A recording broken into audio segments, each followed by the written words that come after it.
Good afternoon, folks. Triple Crown here, coming to you from Vancouver, British Columbia. This is a round 11 summary playtest 4 of the Global War 1939 series. Well, the tide might have swung. Some major battles occurred this round, and I outsmarted myself. Just want to say that I moved the combined fleet over here in C-Zone 74. That was the Allied fleet. There was about 30 units there, and there was a similar size fleet over here in C-Zone 75 for the Japanese. Well, they could not resist, and they took the bait. And it was at the time when I did it, I thought even if I lose the fleet, I'm going to buy the FEC another turn to buy. But no, even though, it cost Japan its navy, what Japan was able to do now is move down its naval transports and consolidate them at a naval base, and now bring those naval transports in attack over here in Calcutta. And currently, because I just did the math, that's why. But basically, everything's either in Bangladesh, which is beside, or can get on a naval transport and reach. So currently, this is going to be another major battle, but I doubt Calcutta can hold, and that is because the Japanese can bring about 85 units with air into this attack, and the FEC will be able to defend with about 75. And even though they have a fortification, I just don't like those odds. The British and the FEC do not have a follow-up. The Japanese do. And the reason they don't have a follow-up, and that is because if you see what's happening here in the Middle East, in Turkey here, they've got these Tiger tanks, which there's 3 of them, some Panzer IVs, some Panzer IIIs, and some Stug tank destroyers. They are just pushing along into Turkey, and the British, they've got token infantry trying to slow them down, but they're going to be into the Middle East. They are already into the Caucasus, and they are going to be going down and capturing the last German territory here. Now, currently up here, there's another about 10 armor or 12 armor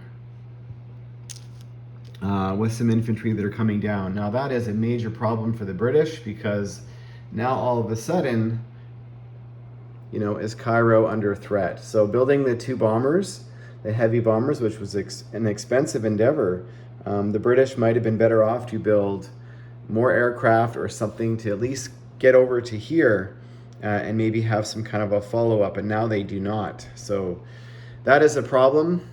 The British currently now, because they have a nice stack of infantry here, but these are defensive purposes only.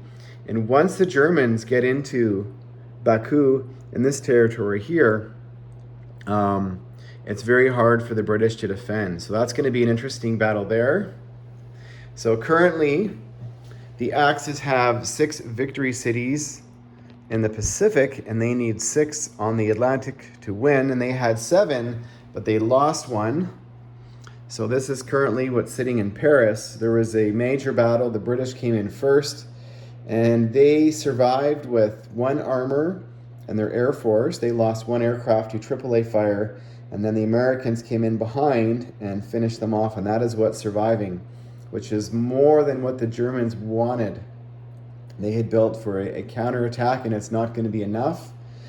And currently, as a counterattack for the Allies, that's what they have sitting in Bordeaux. So the Americans have another 9 armor, a medium bomber, there's a fighter on a carrier that can reach, and another 10 infantry. And then also what the British have. So even if the Allies are able to hold Paris, which that's going to still be tricky, because the Italians, they're doing their own can opener. They have Marseille, and they've gone into Barcelona, as I think that's how my Spanish friends say it. They say it with a TH. I could be mistaken. I don't do a Spanish accent well, but if those 5 Italians in Barcelona survive, they will be annexing the capital of Spain next turn and getting all that stuff there in this small navy down here. So the Allies are going to have to take that out, but the Italians also have a follow-up in Marseille. So that's and how much of a distraction do the Allies allow the Italians to be? So going to have to make some decisions there. Now currently the British can drop off another 11 infantry next turn. They still have their bombers. And the Americans can drop off 19 infantry in a AAA in Bordeaux next turn. And all Germany has to do now is spend a little bit over here at these 3 miners just to feed the horde that's coming down, and build at the factories in Berlin and Western Germany and see if they can take Paris back. And if they can, then that's a definite win. But currently the Axis are driving the bus, so to speak. Over here in China, which, you know, the Japanese have basically vacated, the KMT is coming. The British armor took out the lone Japanese that was in Yunnan. However, there was 1 Japanese infantry in Yakut, and it killed a Russian cavalry in a Russian IS-3 tank. So it was mutual destruction, that's a trade the Japanese will make any day. Over here in the South Pacific, the Anzac have built 1 naval transport and 2 destroyers, and you know, they're going to try and do something, maybe take a poke at the Philippines, or maybe one of these victory cities along the coast. But there's not much they can do now other than hope for the best and hope for the Japanese to make a mistake. The Japanese built another Yamato and a couple more destroyers and a couple fighters. And the Americans did spend a little bit in the Pacific.